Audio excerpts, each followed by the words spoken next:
How do you build a better world? There are so many well-known, urgent places you might start. Malaria, carbon emissions, tax evasion, the drug trade, soil erosion, water pollution. Donald Winnicott deserves his place in history because of the dramatic simplicity of his approach. He proposed that the happiness of the human race depended ultimately not so much on external political issues, but on the way that parents bring up their children. Born in 1896, Winnicott was Britain's first medically trained child psychoanalyst. Although he had no children of his own, he played a crucial and devoted role in public education around child rearing, delivering some 600 talks on the BBC, tirelessly lecturing around the country, and authoring 15 books, among which the best-selling collection of essays, Home is Where We Start From. It was rather strange that Winnicott should even have been English, given that his country was notorious, then as now, for its lack of tenderness and its resistance to introspection.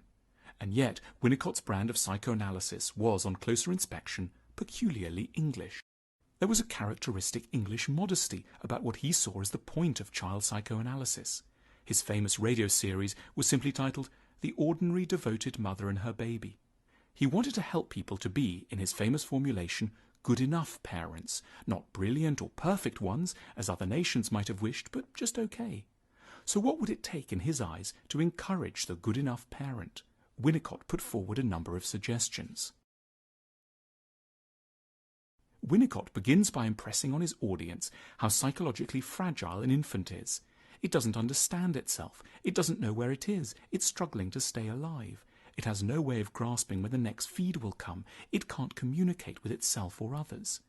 Winnicott's work never loses sight of this, and he therefore repeatedly insists that it's those around the infant who have to adapt so as to do everything to interpret the child's needs and not impose demands for which the child isn't yet ready. For example, Winnicott knew what violence, what hate there could be in a healthy infant. Referring to what happens if a parent forgets a feed, he cautioned, "If you fail him, it must feel to him as if the wild beasts would gobble him up." But though the infant might sometimes want to kill and destroy, it's vital for the parents to allow rage to expend itself, and for them not in any way to be threatened or moralistic about so-called bad behavior. As he put it, if a baby cries in a state of rage, and yet the people around him remain calm and unhurt, this experience greatly strengthens his ability to see what he feels to be true is not necessarily real. Parents are delighted when infants and children follow their rules. Such children are called good. Winnicott was very scared of good children. He believed that they were the children of parents who couldn't tolerate too much bad behavior and demanded compliance too early and too strictly. This would lead, in Winnicott's formulation, to the emergence of a false self, a persona that would be outwardly compliant, outwardly good, but was suppressing its vital instincts. In Winnicott's scheme, adults who can't be creative, who are somehow a little dead inside, are almost always the children of parents who've not been able to tolerate defiance, parents who've made their offspring good way before their time, thereby killing their capacity to be properly good, properly generous and kind. Every failure of the environment forces a child to adapt prematurely. For example, if the parents are too chaotic, the child will quickly try to overthink the situation. Its rational faculties are overstimulated. It may, in later life, try to become an intellectual. A parent who is depressed might unwittingly force the child to be too cheerful, giving it no time to process its own melancholy feelings. Winnicott saw the dangers in a child who, in his words, has to look after mother's mood. Winnicott had a special hatred for people who were always jogging babies up and down on their knees, trying to produce a giggle. This was merely their way of warding off their own sadness by demanding laughter from a baby who might have very different things on its mind.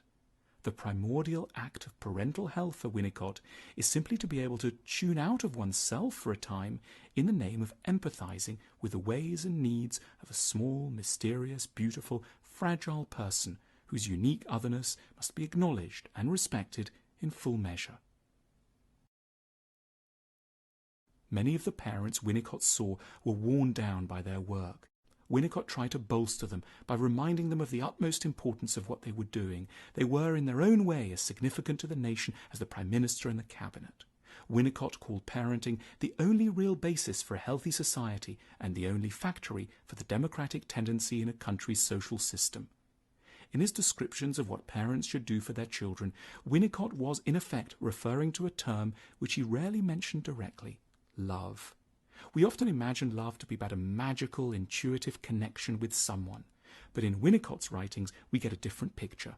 Love is about a surrender of the ego, a putting aside of one's own needs and assumptions for the sake of a close, attentive listening to another person whose mystery one respects, along with a commitment not to get offended, not to retaliate when something so-called bad emerges, as it often does when one's close to someone, particularly a child or even an adult.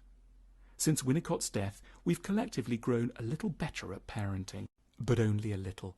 We may spend more time with our children. We know in theory that they matter a lot, but we're arguably still failing at the part Winnicott focused on: adaptation. We still routinely fail to suppress our own needs when we're with a child. We're still learning how to love our children. And that, Winnicott would argue, is why the world is still full of the walking wounded, people of outward success and respectability who are nevertheless not quite real inside and inflict their wounds and anger upon others. We've a way to go until we're fully good enough. It's a task, Winnicott would have insisted, that is in its own way as important as any other.